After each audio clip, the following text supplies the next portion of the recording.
Bible that reads, "And when Samuel had caused all the tribes of Israel to come near, the tribe of Benjamin was taken. When he had caused the tribe of Benjamin to come near, by their families, the family of Matri was taken.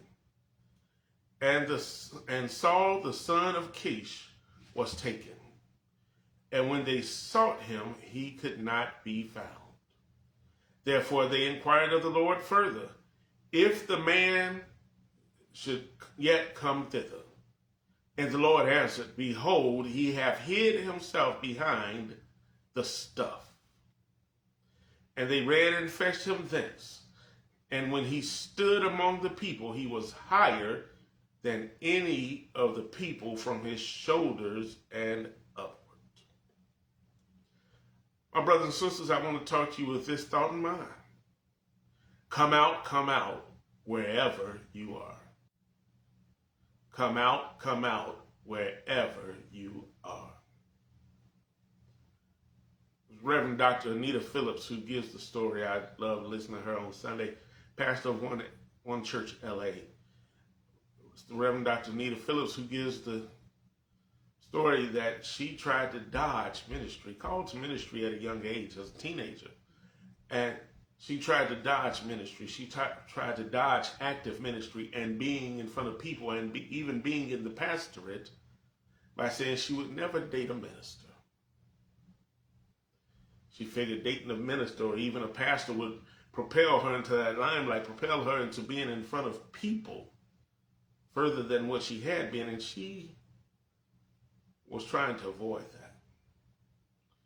Well, she tried to avoid it, but it did not work, because now she is pastor of one church, L.A., one of the largest growing churches in L.A.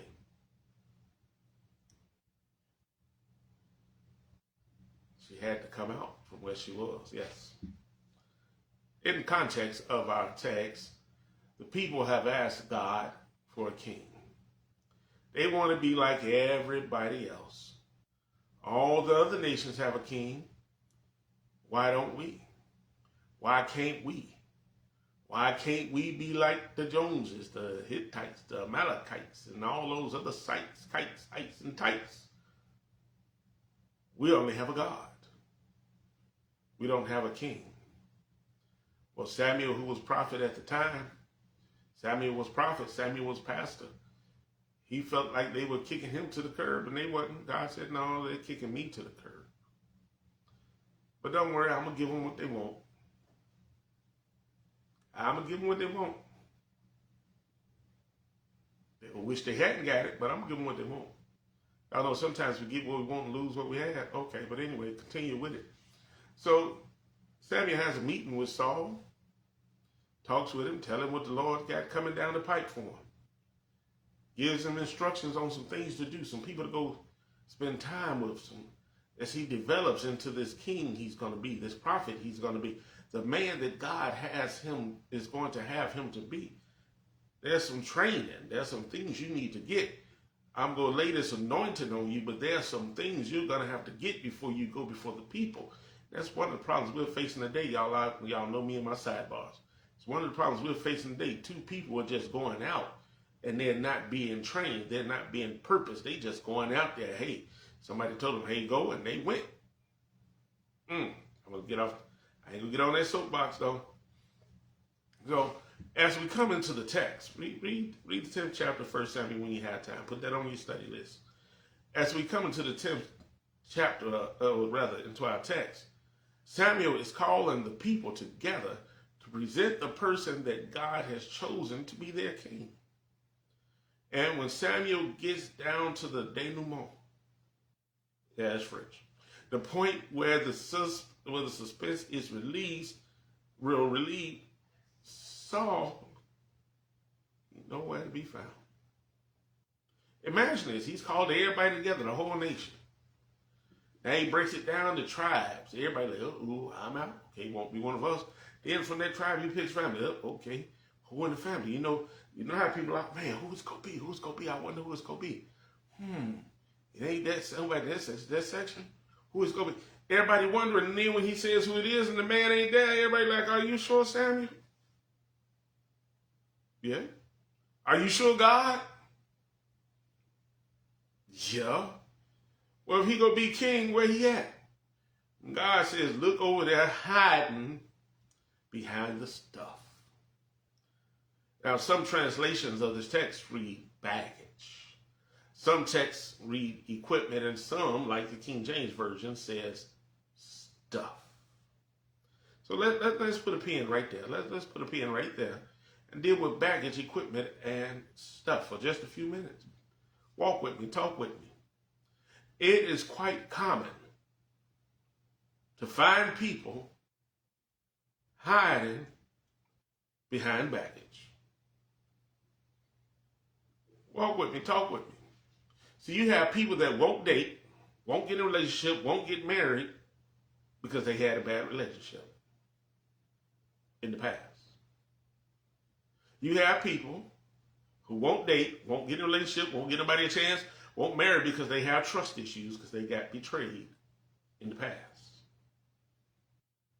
They have a fear of intimacy because they let someone get close.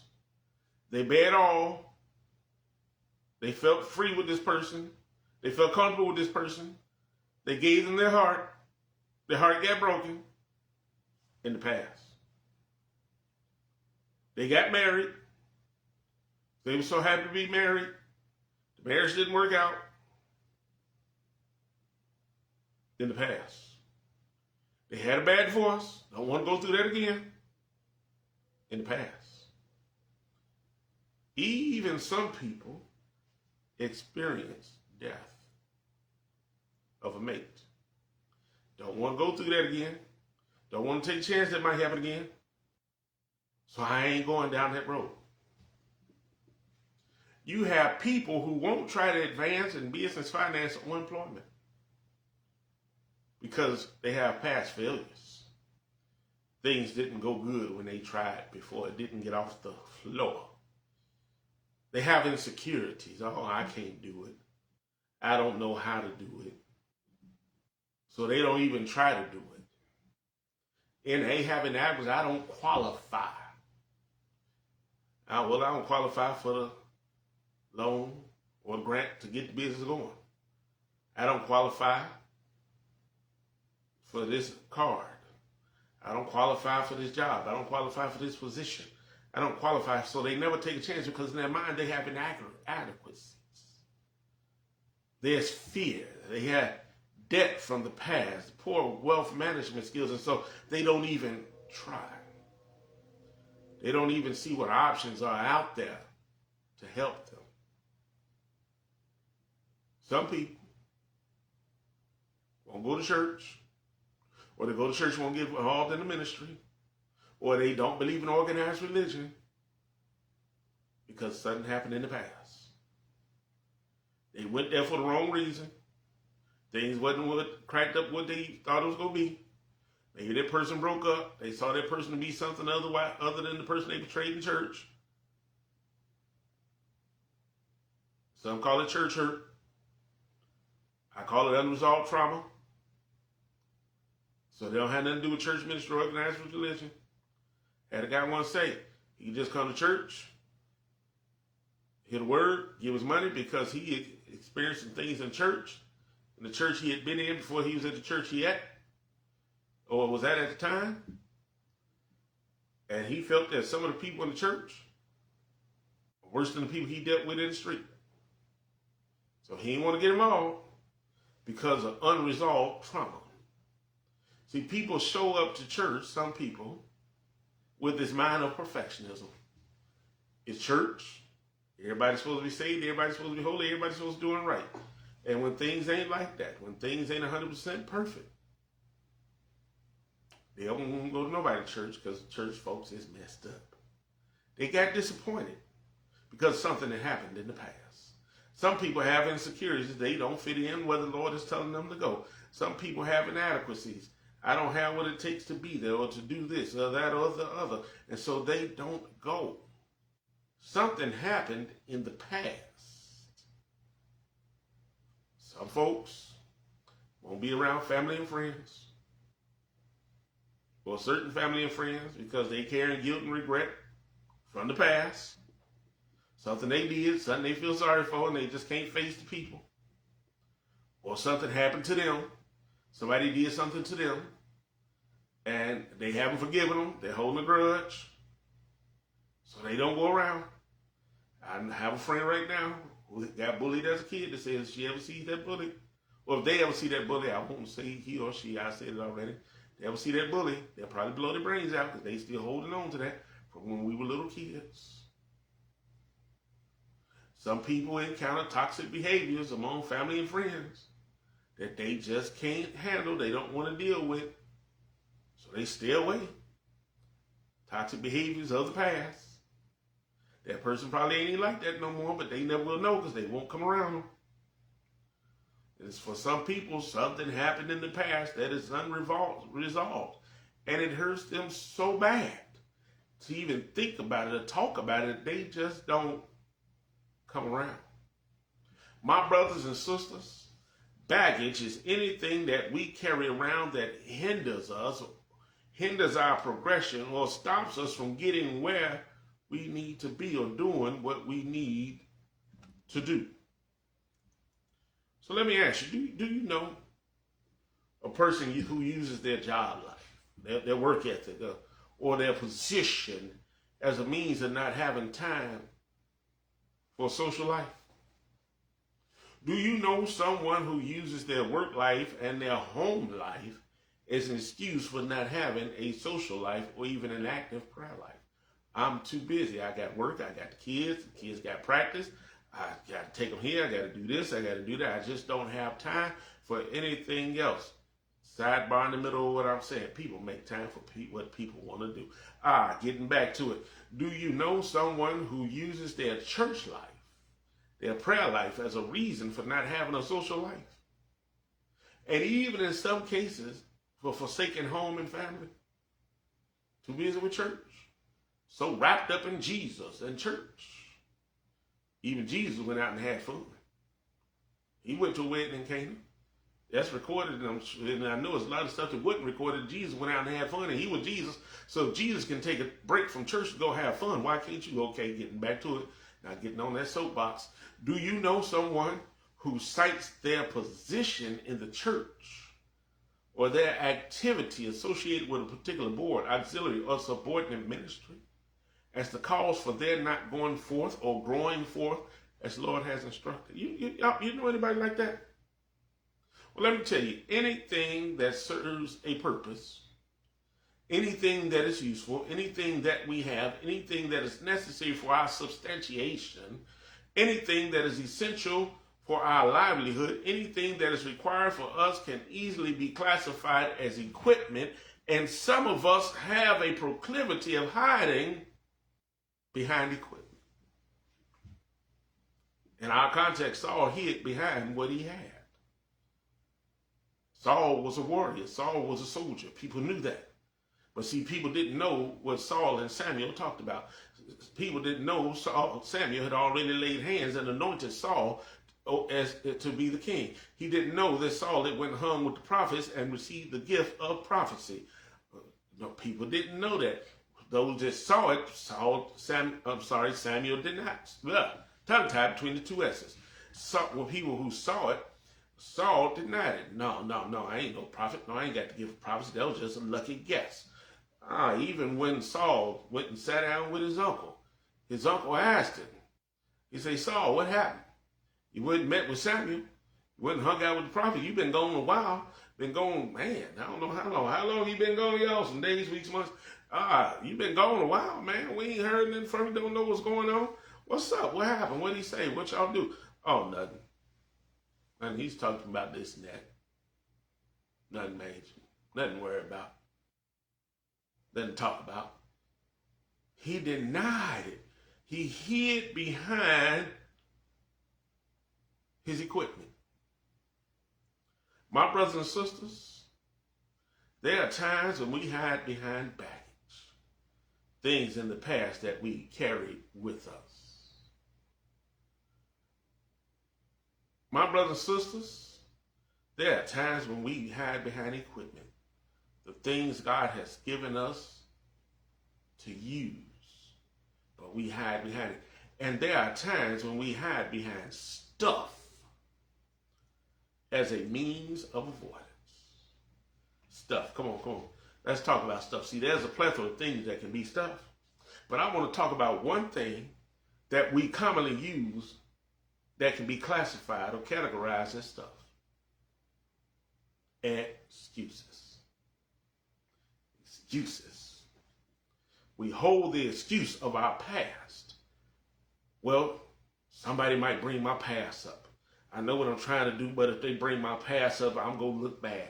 My past does not coincide with what I'm trying to do and what the Lord wants me to do. My past does not coincide with my present and my future. Well, everybody has a chance for change. What was Paul doing before? He was persecuting the church. He was coming with warrants. He was hanging them upside down. He was hanging them on crosses, getting them stoned, everything. If the Lord knew Paul's past and could use him, I asked him, why are you kicking against the pricks? Why are you trying to stop something you can't do nothing about?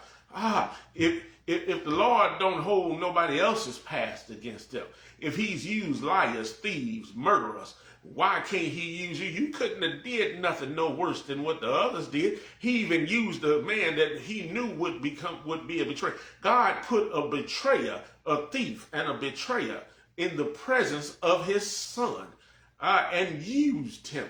If God can use anything, he certainly can use me, because I know I did some bad stuff. But I'm like Paul, I know I'm the least of these. I know I did some bad stuff. But y'all, I know some people did worse than the Lord than you. So I ain't going to hold my past against me. Just do what the Lord told you. We make excuses. We come up with faults. Oh, I can't do this. I got this problem. I got that problem. I got this fault. I got that fault. We turn into Moses. God showing him what all he can do, showing him his power from the time he saw a bush on fire that wasn't being consumed. But yet Moses, when God gave him the assignment, said, well, I ain't good. I ain't good. I stutter, Lord. I got a speech impediment. God said, okay.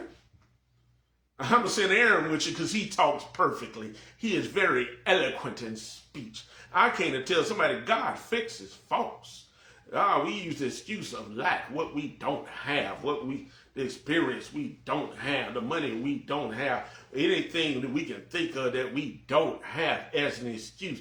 Jeremiah was called as a kid. He said, but I'm just a child.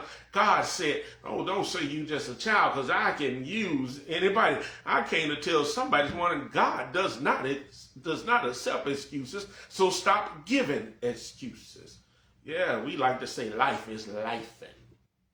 I got too much going on to do what the Lord told me. Life is lifing right now.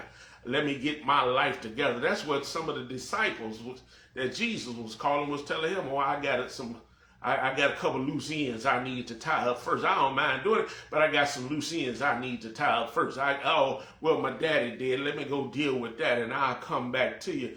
Let me go let my family know. I got to let them know. They wasn't sure about what was coming down the pipe. They wasn't sure this thing was going to last. They wasn't sure what was going to happen in the future. So they didn't want to get involved, and they used the excuse that life is life. And Jesus said, no man having put his hand to the plow and looking back is fit for the kingdom. In other words, Jesus' words, either you're going to be committed or you're going to be omitted. It's going to get done with you or without you. And right now, while I'm giving you a chance, you need to get to moving, buddy. We use excuses, y'all. I have a friend, Lord rest his soul, Alvin Purchase, called to ministry, y'all. Called to ministry. He was a friend. He was a co-worker. He became a fellow church member. Called into ministry, but the pastor told him, the pastor of the church I was at the time, the pastor told him, let's hold off on that. You just went through a divorce and you don't want people to say you just had a bad divorce. She walked out on you, left you with the kids, the house, and everything else to figure it out on your own. You just went through a hard divorce. You don't want people to say that woman ran you to the pulpit. So let's hold off on that. Well, y'all, Alvin Purchase died before he even confessing his call before the people. I want somebody to know, if you don't remember nothing else I say today, don't let nobody's opinion stop you from doing what the Lord has told you to do. Like Saul, a lot of us have hid behind baggage, equipment, and stuff. Like Saul, a lot of us only reveal to others the part that does not put us in the limelight or on anybody's radar. Like Saul, we try to limit people to the part of us that we think we can readily accept or work with, even only what is convenient for social acceptance. Maybe I'm not talking about you. I can't speak for you. I can only speak for myself. Y'all, because I can speak for myself. Called to ministry at the age of 17, the height, the pinnacle of teenageness. My friends in church kind of separated themselves from me. I was told I had to separate. I couldn't be with them like I used to be. So parties were going on. They were having house parties, and I didn't even know about it. I know about it when I hear them talk about it on Sunday. The house party that was on Saturday, nobody told me about it. Oh, he preaching now. We can't invite him there. They having conversations about things they went and did with their boyfriends and girlfriends, but everybody hush when I walk up. I'm not in those conversations anymore. I got females that I like and I'm trying to talk to in church, and I'm trying to tone it down in church for the sake of my friends and those in my age group from my peers. The young lady told me, say, "Oh, preacher boy, I ain't what you want." I knew she was a wild girl. Heck, her grandma was trying to hook me up with a thing and I could calm her down. Well, I wasn't trying to calm her down, y'all. She told me, "Go ahead on, preacher boy, I ain't what you want. See, because I'll make you forget the Lord." And I say, "Hey, you sound good to me." Now, ain't the exact words, but I'm going to just say it that way. Sound good to me. Y'all, I was preaching in public, but studying in private. Come on. What people saw on Sunday in public wasn't what people saw Monday through Saturday in private, unless they was in the church or from the church. I carried the Bible in my backpack, had a notebook, working on sermons in my backpack. But nobody saw me do it. I did that with nobody else around me. I ain't gonna break it out. Just people gonna know what you over there writing, what you reading. I gotta tell people. It's not convenient. It's not socially acceptable. I had friends who never knew what I did on Sunday. Well, they knew I went to church, but they didn't know what I did at church. They just know I went to church on Sunday. Some of them I wouldn't even tell them, "Well, I'm busy." "Oh, I'm going to be busy." I ain't tell them why. Preacher boy on Sunday and on the block, y'all. But let me tell you, in high school, when I darkened the doors of 8235 South Vincennes, Chicago, Illinois, 60620, that's Neal F. Simeon Vocational High School, y'all. A whole different person until one day, sitting outside the principal's office on a Monday morning, two girls, I done got in trouble, y'all, first thing in the morning, this first period, and I'm sitting outside the disciplinary's office. And these two girls walked up and they looked. Wonder why they looked at me like they did. They did a double take, went around the corner, they came back, and one young lady said, "Hey, ain't you the guy who was preaching at Billy's funeral last night?" Yeah. Couldn't do like Peter and start cussing and deny. Yeah. But now here I was sitting here, huh? Come on, y'all. Somebody talk to me, walk with me. Somebody been here. I didn't have friendships. I don't tell them. I don't tell them about church. I don't tell them I'm a minister, nothing like that, because people put expectations on you. They won't be who they are. In relationships, people won't be who they are. They expect things to go a certain way. And when you looking at it from your perspective and how you want to do it, they looking at it a different way. And some of them even push away. Even around family, y'all, I had an uncle. Lord rest his soul, Uncle Beirut, y'all. I'm telling you, these things I've done. Not that everybody do it, but these are things that people do. I had an Uncle Beirut, y'all. He said, "Hey," he sit there and get a drink. "Hey, there's some Pepsi in there in the fridge. I would offer you a drink, but ain't no preacher gonna be drinking around me, even if you do drink." That's once I became an adult. I even had an Uncle Butch. Uncle Bush still alive. We all down south. We around the fire. Man, everybody, they passing that hooch around. Somebody offer me some, and then somebody say, "You have some?" I say, "Oh, no, thank you." They say, "Hey, that's the preacher. That's the preacher there. He ain't gonna drink that." Uncle Bush say, "Preacher, man, we are doing all this lying and cussing and drinking, and you ain't saying." I say, "Hey, I'm amongst friends and family. Be who you are. Y'all family, be who you are." It's okay to let people be who they are around you, and it's okay for you to be who you are around people. That's a word for somebody right there. It's okay for you to be who you are around people. I had to learn that in life. I had to learn it because, see, I was trying to fit in, and I was trying to be what I wasn't, and there was a deacon, Lord rest his soul, Deacon George Love at Christian Missionary Baptist Church, 132 West 104th Street, Chicago, Illinois, 60628. Just throwing it out there so y'all know I know something about Roseland. Huh? I used to play around Roseland, y'all. Deacon Love told me one day, he said, come here, son. I see something in you, and you know what it is. But you trying to be everything but what the Lord has told you. He said that and walked off. I came to tell somebody this morning, God has shown you. God has spoken to you. God has shown others, and they recognize what they see in you and on you, although you're denying it. God sent me to say to you, come out wherever you are. Come out wherever you are, wherever it is that you're hiding. Come on from out of there. Come out from behind the baggage. Come out from behind the equipment. Come out from behind the stuff. Come out wherever you are. Popular phrase that was popularized on The Wizard of Oz. Once the wicked witch of the West was dead, the good witch Glinda said to the Munchkins, come out wherever you are. The witch is dead. I came to tell somebody this morning, come out wherever you are. Doubt is dead. Fear is dead. Insecurity is dead. Inadequacy is dead. The baggage, the equipment, the stuff you're hiding behind is dead. Come out wherever you are. This ain't hide and seek, y'all. Come out wherever you are. Just like on hide and seek, I'll say it. Stop hiding and come out from what you're hiding behind and start walking toward your calling. Start walking in your call and stop hiding from whatever it is you're hiding behind and start living according to your anointing. Stop hiding and start exercising the gift that God has given you. Stop hiding and start operating in the service that you've been ordained for. Stop hiding and start functioning in the arena for which you have been consecrated. Stop hiding and start doing what God has sanctified and sent you to do. Come out wherever you are. Stop hiding behind the baggage.